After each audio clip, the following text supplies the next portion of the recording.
नमस्कार दोस्तों, मेरा नाम है विशाल और स्वागत है आपका हमारे चैनल जीवी क्लासेस में। इस वीडियो के माध्यम से हम कवर करेंगे जुलाई 4th वीक के जो करंट अफेयर्स हैं उनका भाग 2। इसका भाग 1 पहले ही चैनल पे अपलोड कर दिया गया है और ये इसका है दूसरा भाग। ये हिंदी और इंग्लिश दोनों भाषाओं में उपलब्ध रहेगा। अगर आप पीपीटी को डाउनलोड करना चाहते हैं तो आप टेलीग्राम पर जाकर जो है इसे डाउनलोड कर सकते हैं, जिसका लिंक जो है वो डिस्क्रिप्शन में दिया गया है, या फिर आप जीवी क्लासेस ऑफिशियल नाम के चैनल को ज्वाइन कर सकते हैं, वहाँ से आप पीपीटी डाउनलोड कर सकते हैं। तो चलिए शुरू करते हैं हमारे वीडियो को। हमारा जो पहला सवाल है वो है कि रिसेंटली किसे जो है अपॉइंट किया गया है chief executive officer of NITI Aayog recently.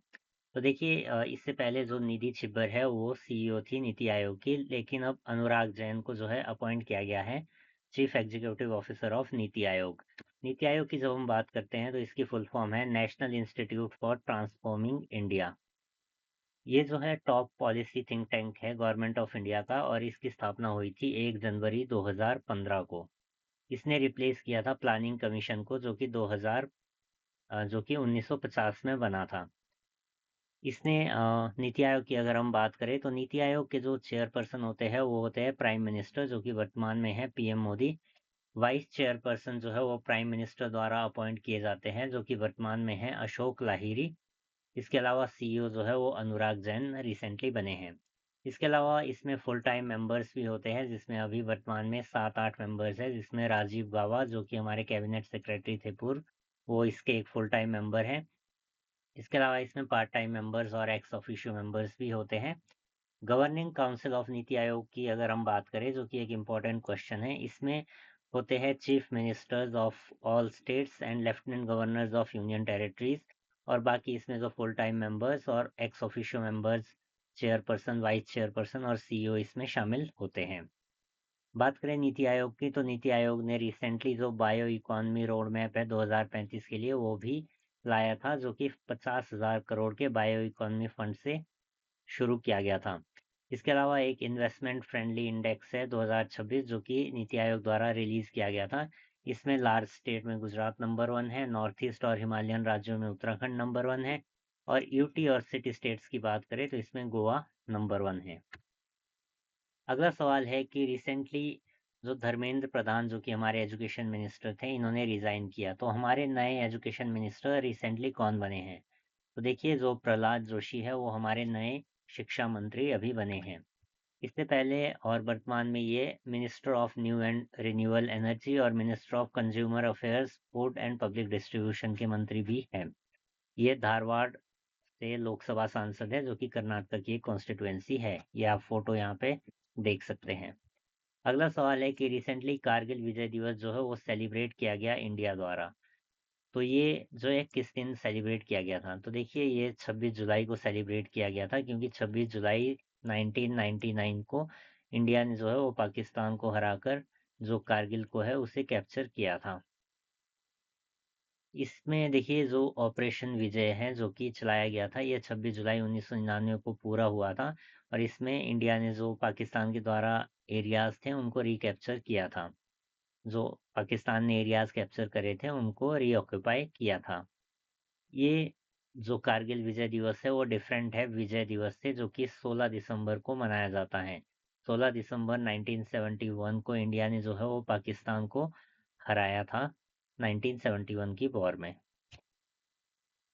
अगला सवाल है कि रिसेंटली कौन सी साइट है जो कि इंडिया की 45वीं साइट बनी है यूनेस्को की लिस्ट ऑफ वर्ल्ड हेरिटेज में शामिल होने वाली? तो देखिए, रिसेंटली जो सारनाथ है वो बनी है इंडिया की 45वीं यूनेस्को वर्ल्ड हेरिटेज साइट। ये आप यहाँ पे फोटो देख सकते हैं सारनाथ की। ये एक एंशियंट साइट है जो कि उत्तर प्रदेश में है, जहाँ पर भगवान बुद्ध ने अपना जो पहला सरमन है यानी पहला उपदेश है वो दिया था, जिसको धर्म चक्र प्रवर्तन के नाम से भी जाना जाता है। और जब इनको ज्ञान की प्राप्ति हुई थी उसके बाद इनका ये पहला भाषण था, और ये सारनाथ में दिया गया था। रिसेंटली 48 सेशन हुआ था यूनेस्को वर्ल्ड हेरिटेज कमेटी का, और ये हुआ था बुसान साउथ कोरिया में, और यहाँ पे ही ये डिसीजन लिया गया था। बात करें सारनाथ की, तो ये जो है वो फोर्थ साइट है जो कि वर्ल्ड हेरिटेज साइट बनी है उत्तर प्रदेश की। इससे पहले ताजमहल, आगरा फोर्ट और Fatehpur Sikri already world heritage sites है। बात करें वर्ल्ड हेरिटेज साइट्स की, तो ये 19 1983 में इंडिया को जो है वो पहली बार वर्ल्ड हेरिटेज साइट मिली थी और ये 4 साइट्स मिली थी। इनमें ताजमहल, आगरा का फोर्ट, अजंता और एलोरा की केव्स शामिल थी। इन 4 जगहों को जो है यूनेस्को वर्ल्ड हेरिटेज साइट की लिस्ट में शामिल किया गया था 1983 में सबसे पहले। बात करें यूनेस्को की तो यूनेस्को बना था 1945 में और यूनेस्को का हेडक्वार्टर है पेरिस, जो कि फ्रांस की राजधानी है। अगला सवाल है कि रिसेंटली कौन बना है first Indian to win a squash world title at any level after winning the world junior squash championship in Ontario Canada. तो वर्ल्ड जूनियर स्क्वैश चैंपियनशिप जो है वो ओंटारियो कनाडा में हुई थी और यहाँ पे जो अनाहत सिंह है, अनाहत सिंह जो है फर्स्ट इंडियन बनी है जिन्होंने एक स्क्वैश वर्ल्ड टाइटल जीता है। अगला सवाल है कि रिसेंटली किलई विलेज किस राज्य का है जो कि first fully operational climate friendly village बना है उस राज्य का। तो ये देखिए तमिलनाडु राज्य में है किलई विलेज और ये first fully operational climate friendly village बना है। अगला सवाल है कि ऑफिशियल मैस्कॉट कॉमनवेल्थ गेम्स 2026 का क्या है, जो Commonwealth wealth games Glasgow Scotland में होने वाले हैं या हो रहे हैं वर्तमान में। तो इसका जो ऑफिशियल मैस्कॉट है ये है फिनी। ये आप यहाँ पे फिनी देख सकते हैं। फिनी जो है एक यूनिकॉर्न है और ये नेशनल एनिमल एनिमल है स्कॉटलैंड का, जो कि यूके का एक पार्ट है। कॉमनवेल्थ गेम जो है वो एक क्वाड्रिनेलियन यानी 4 सालों में एक बार होने वाला मल्टी स्पोर्ट इवेंट है, यानी बहुत सारे स्पोर्ट्स यहाँ पे खेले जाते हैं। कॉमनवेल्थ मेजरली जो है उन कंट्रीज को शामिल करता है जो कि फॉर्मर टेरिटरीज थी ब्रिटिश एम्पायर की। हालांकि बीच में अब इसमें कुछ ऐसे देश भी शामिल किए गए हैं जो कि ब्रिटिश कॉलोनीज नहीं थी, स्पेनिश या फ्रेंच कॉलोनीज थी। इनको भी शामिल अब कॉमनवेल्थ में किया जा रहा है। कॉमनवेल्थ गेम जो है वो पहली बार 1930 में हुए थे और इन्हें पहले ब्रिटिश एम्पायर गेम्स जाना जाता था 1950 तक। इसके बाद इसके बहुत सारे नाम जो है वो बदले गए थे, लेकिन अब इनका नाम जो है वो कॉमनवेल्थ गेम्स है। कॉमनवेल्थ का जो हेडक्वार्टर है वो है लंदन में। इसके अलावा जो मीराबाई चानू और लवलीना बोरगोहेन है, ये इंडिया के फ्लैग बियरर्स और बैटन बियरर्स थे कॉमनवेल्थ गेम्स 2026 के लिए। अगला सवाल है कि रिसेंटली कौन सा देश है जो कि फर्स्ट यूरोपियन कंट्री बना है to ban social media for children below the age of 15 years. देखिए यूरोप का पहला देश जिसने सोशल मीडिया बैन किया था 16 साल से कम उम्र के बच्चों के लिए वो था स्पेन। लेकिन 15 साल से कम उम्र के बच्चों के लिए सोशल मीडिया बैन करने वाला जो देश है वो है फ्रांस। इसके अलावा बात करें तो ऑस्ट्रेलिया जो है वो दुनिया का पहला देश था जिसने जो सोशल मीडिया है वो बैन किया था 16 साल से कम उम्र के बच्चों के लिए। स्पेन ने भी किया था और स्पेन यूरोपियन यूनियन का पहला देश ऐसा बना था। यहाँ पे आप देख सकते हैं यूनाइटेड किंगडम यानी यूके का मैप और फ्रांस का मैप, इन दोनों के बीच है इंग्लिश चैनल। तो इंग्लिश चैनल जो है इसे जो है वो तैर के भी पार किया जा सकता है और फर्स्ट इंडियन जिन्होंने इंग्लिश चैनल को क्रॉस किया था वो थे मिहिर सेन और इन्होंने 1958 में ऐसा किया था। इसके अलावा यहाँ पे आप मैप में देख सकते हैं फ्रांस और इंग्लैंड के बीच में जो है वो डोवर स्ट्रेट, ये एक इम्पोर्टेंट स्टेट है जो कि फ्रांस और यूके के बीच में है। बात करें इंडिया एंड फ्रांस की तो इंडिया और फ्रांस के बीच में जो इम्पोर्टेंट एक्सरसाइज होती है वो होती है शक्ति, जो कि आर्मी की एक्सरसाइज है, गरुड़ जो कि एयरफोर्स की एक्सरसाइज है और वरुण जो कि नेवी की एक्सरसाइज है। अगला सवाल है कि रिसेंटली कौन सी रैंक है जो कि असाइन की गई है इंडिया को in terms of electrification of its broad gauge gauge railway network globally.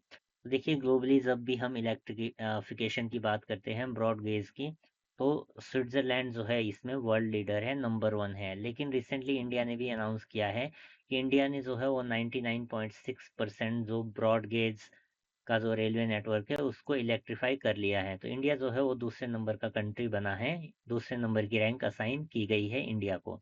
बात करें गॉज की तो डिफरेंट टाइप के गॉज होते हैं। सबसे इम्पोर्टेंट और सबसे बड़ा इसमें जो होता है वो होता है ब्रॉड गेज और ये इसकी जो चौड़ाई होती है वो होती है 1.676 मीटर।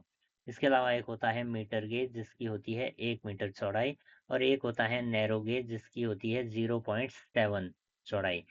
गॉज का मतलब आप ये समझ सकते हैं कि ये रेलवे की पटरी है यहाँ पे, ये होता है इसकी जो चौड़ाई है वो। तो ब्रॉड गेज की चौड़ाई होती है 1.676 मीटर। अगला सवाल है कि कौन सी कंपनी है जिसने लॉन्च किया है इंडिया का first full scale electric vertical take off and landing aircraft, जिसका नाम है PT-01। इसको जो है E-200X के नाम से भी जाना जा रहा है। तो देखिए जो ई प्लेन कंपनी है इसने रिसेंटली ये EVTOL यानी electrical vertical take off and landing aircraft recently इसने लॉन्च किया है। बात करें ई प्लेन कंपनी की, तो ये एक IIT मद्रास इंक्यूबेटेड स्टार्टअप है, यानी IIT मद्रास से ये स्टार्टअप बना है। इसने रिसेंटली ये लॉन्च किया है electrical vertical take off and landing aircraft, जिसको E-200X और PT-01 के नाम से भी जाना जा रहा है। अगला सवाल है कि सोफी यानी state of food security and nutrition in the world, ये रिपोर्ट 2026 में किसने रिलेटेड की है, जो कि रिलीज की है, जो कि रिलेटेड है food security, hunger and nutrition से। तो रिसेंटली इसे जो लॉन्च किया गया है वो किया गया है फूड एंड एग्रीकल्चर ऑर्गेनाइजेशन को।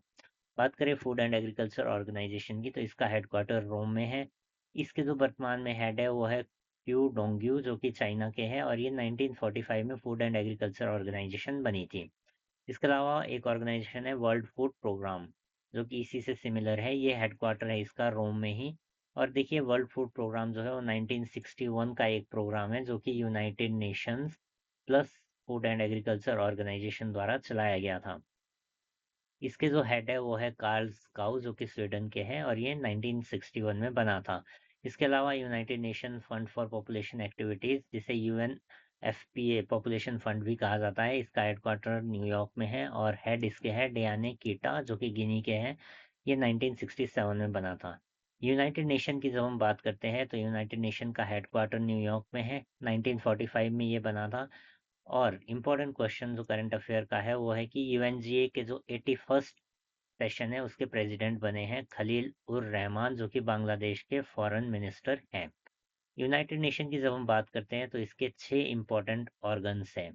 6 इम्पोर्टेंट ऑर्गन में जो है एक है जनरल असेंबली, जिसके 81st सेशन के जो प्रेसिडेंट है वो खलील उर रहमान बने हैं। इसमें सभी मेंबर्स यानी सभी कंट्रीज जो है वो मेंबर होती है। इसमें 193 मेंबर कंट्रीज है, और साउथ सूडान जो है वो लेटेस्ट कंट्री बना है इसमें शामिल होने वाला।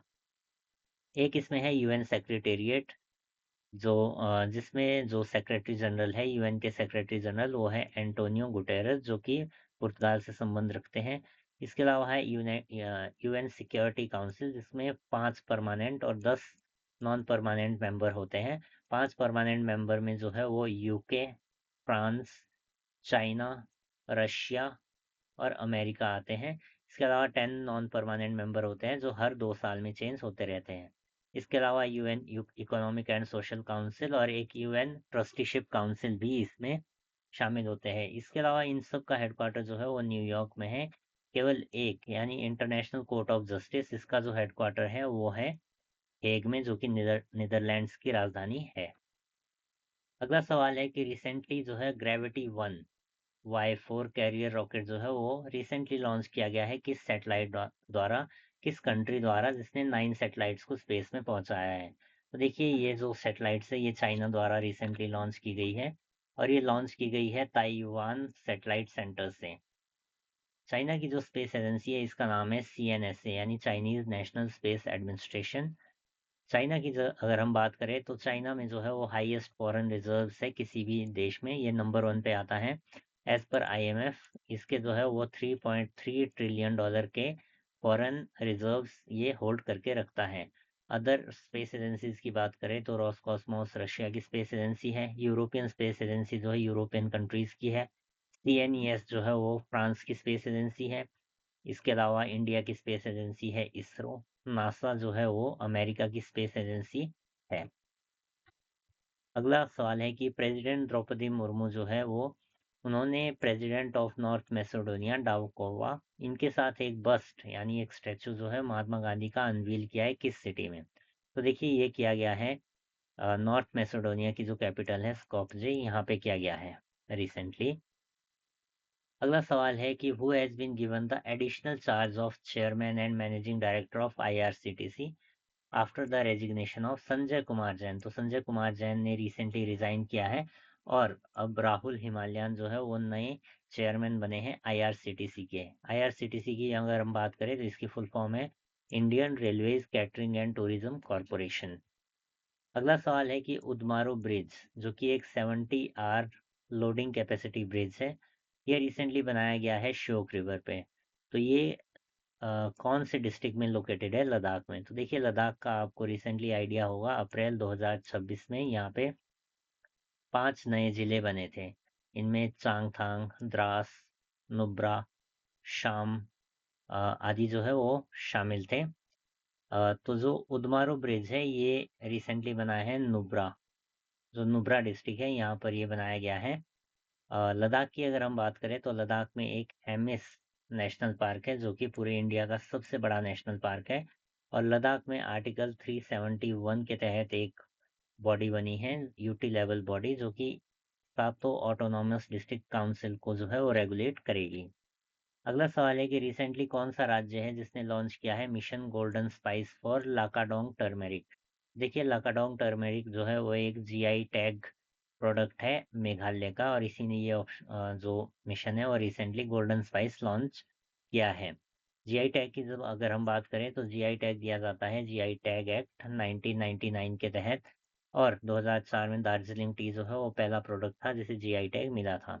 मेघालय की बात करें तो मेघालय में जो है वो लिविंग रूट ब्रिजेस हैं, इनको जो है यूनेस्को वर्ल्ड हेरिटेज साइट के लिए नॉमिनेट किया गया था इंडिया द्वारा। थाने क्रीक वर्ल्ड सेंचुरी ये इंडिया की पहली एआई पावर्ड वर्ल्ड सेंचुरी बनी है, तो ये किस राज्य में बनाई गई है? तो देखिए थाने जो है वो मुंबई में है, तो थाने क्रीक बर्ड सेंचुरी जो है वो महाराष्ट्र में है, और ये फर्स्ट एआई से संचालित होने वाली वर्ल्ड सेंचुरी बनी है। अगला सवाल है कि कौन सी संथाली लैंग्वेज की फिल्म है जिससे जो पहली फिल्म बनी है नेशनल अवार्ड पाने वाली? तो देखिए ये अंगेन मूवी है, जिससे जो एक संथाली मूवी है और इसे नेशनल अवार्ड मिला है, और ये नेशनल अवार्ड पाने वाली पहली संथाली मूवी है। अगला सवाल है कि सेंट्रल गवर्नमेंट ने अनाउंस किया है कितना reservation for ex Agniveer in the recruitment to constable post in CAPF central armed police forces and rifleman post in armed forces.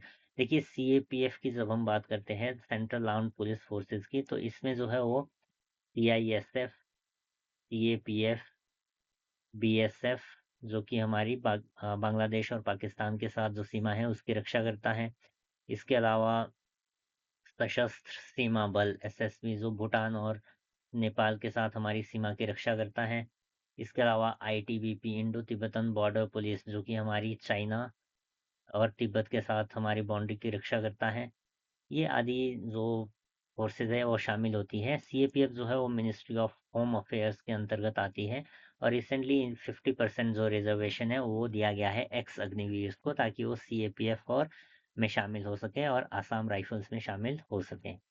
अगला सवाल है कि नेशनल ब्रॉडकास्टिंग डे कब मनाया जाता है, जिस दिन जो है वो फर्स्ट रेडियो ब्रॉडकास्ट जो है वो लॉन्च किया गया था बॉम्बे स्टेशन से 1927 में?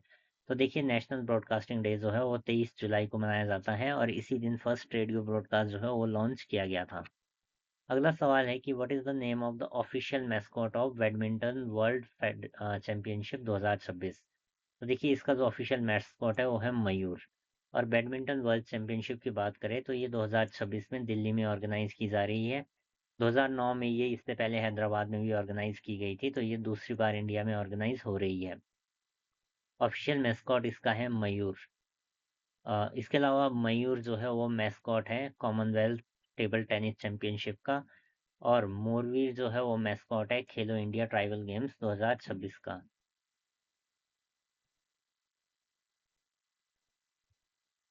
बैडमिंटन वर्ल्ड फेडरेशन की अगर हम बात करें तो बैडमिंटन वर्ल्ड फेडरेशन का जो हेडक्वार्टर है कुआलालंपुर मलेशिया में है। इसके जो प्रेसिडेंट है वो है कुन्युंग पतामा लीसवत्रकुल। और इसके अलावा मोरवीर जो है वो खेलो इंडिया ट्राइबल गेम्स का मैस्कॉट था, और खेलो इंडिया ट्राइबल गेम्स जो है वो पहली बार ऑर्गेनाइज किए गए थे, और पहली बार ये छत्तीसगढ़ में ऑर्गेनाइज हुए थे, और कर्नाटका इसमें नंबर 1 रहा था। देखिए मयूर जो है वो गलत ऑप्शन है, इसका जो सही आंसर है वो है पीको। अगला सवाल है कि रिसेंटली कौन सा देश है जो कि 123rd मेंबर बना है वर्ल्ड ट्रेड ऑर्गेनाइजेशन का जो एग्रीमेंट है फिशरीज की सब्सिडीज पे। तो देखिए इसका जो 123rd मेंबर है वो बना है इंडिया। डब्ल्यूटीओ की जब हम बात करते हैं तो वर्ल्ड ट्रेड ऑर्गेनाइजेशन जो है वो 1995 में बना था। इससे पहले जो है general agreement on trade and tariff होता था और इसको रिप्लेस किया था 1995 में वर्ल्ड ट्रेड ऑर्गेनाइजेशन ने। वर्ल्ड ट्रेड ऑर्गेनाइजेशन के जो डायरेक्टर जनरल है वो है नकोजी ओकोंजू एवेला जो कि नाइजीरिया से बिलोंग करती हैं। और डब्ल्यूटीओ का जो हेडक्वार्टर है वो है जेनेवा स्विट्जरलैंड में। ये जो एग्रीमेंट है जून 2022 में अडॉप्ट किया गया था और इंडिया ने वर्तमान में लेटर ऑफ एक्सेप्टेंस जो है वो अपना सौंपा है। डब्ल्यूटीओ जो है इंटरनेशनल इंस्टीट्यूशन है जो कि रूल्स जो ग्लोबल ट्रेड को गवर्न करते हैं उनको देखता है, ओवरसी करता है।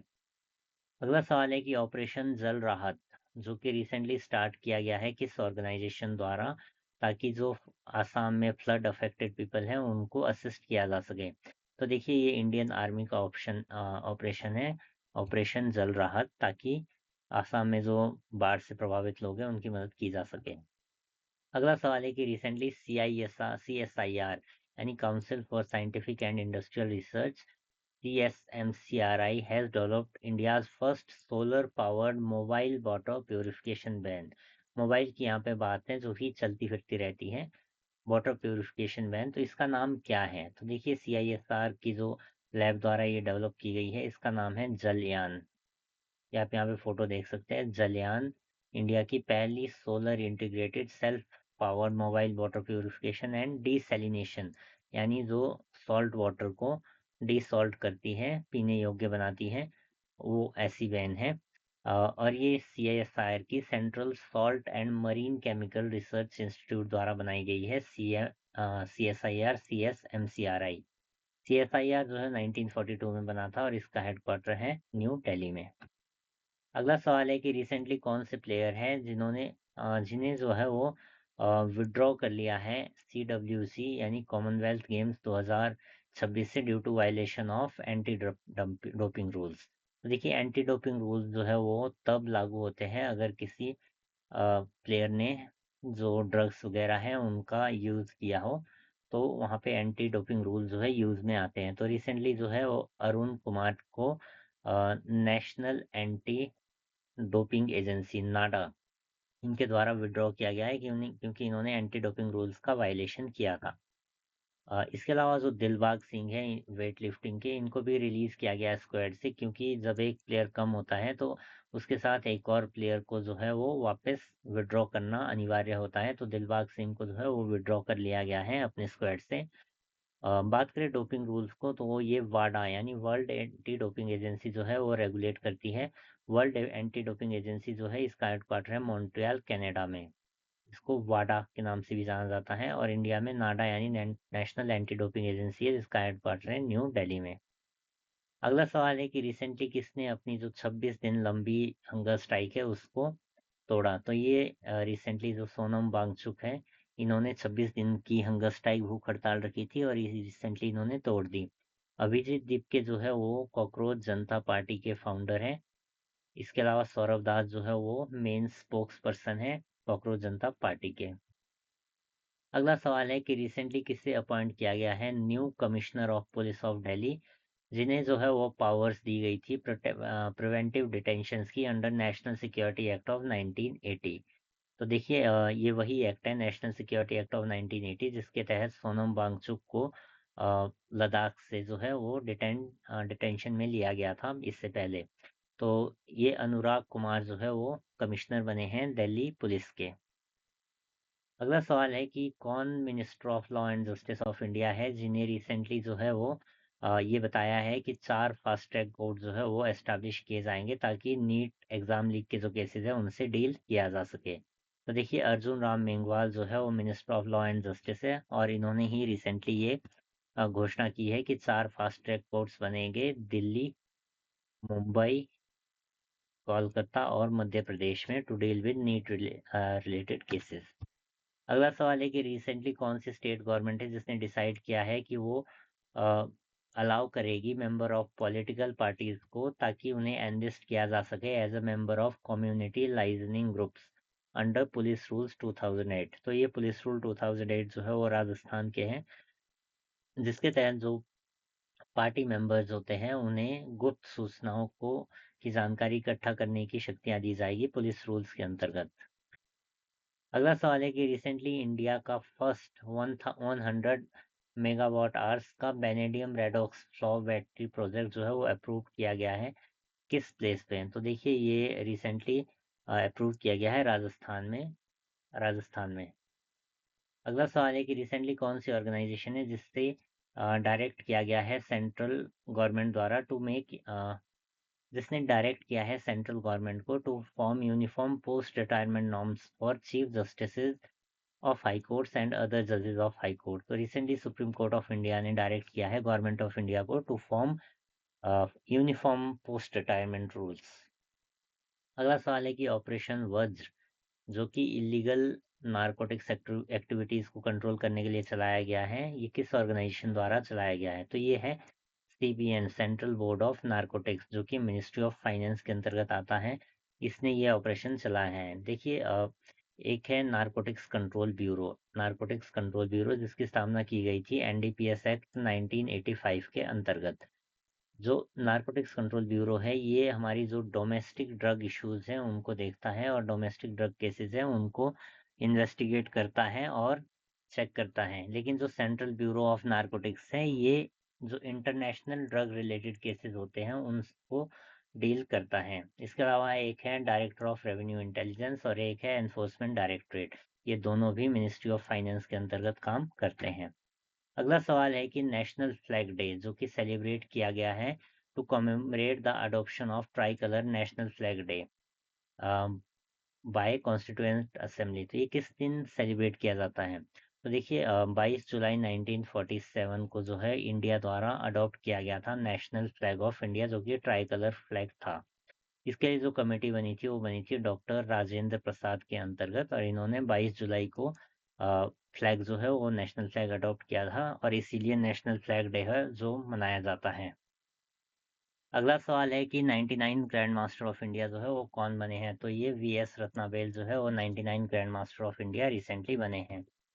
अगला सवाल है कि कौन सा राज्य है जहाँ पे अर्थ का सेकेंड ओल्डेस्ट ऑर्बिक्यूलर रॉक जो है वो डिस्कवर रिसेंटली किया गया है?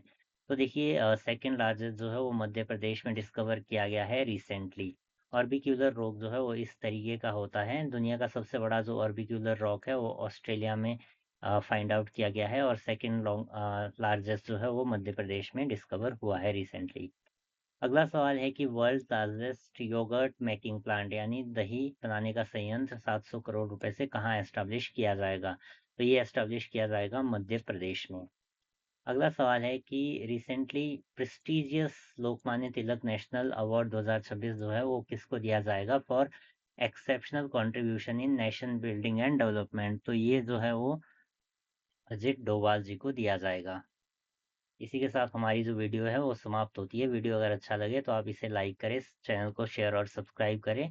Thank you so much and have a great day ahead.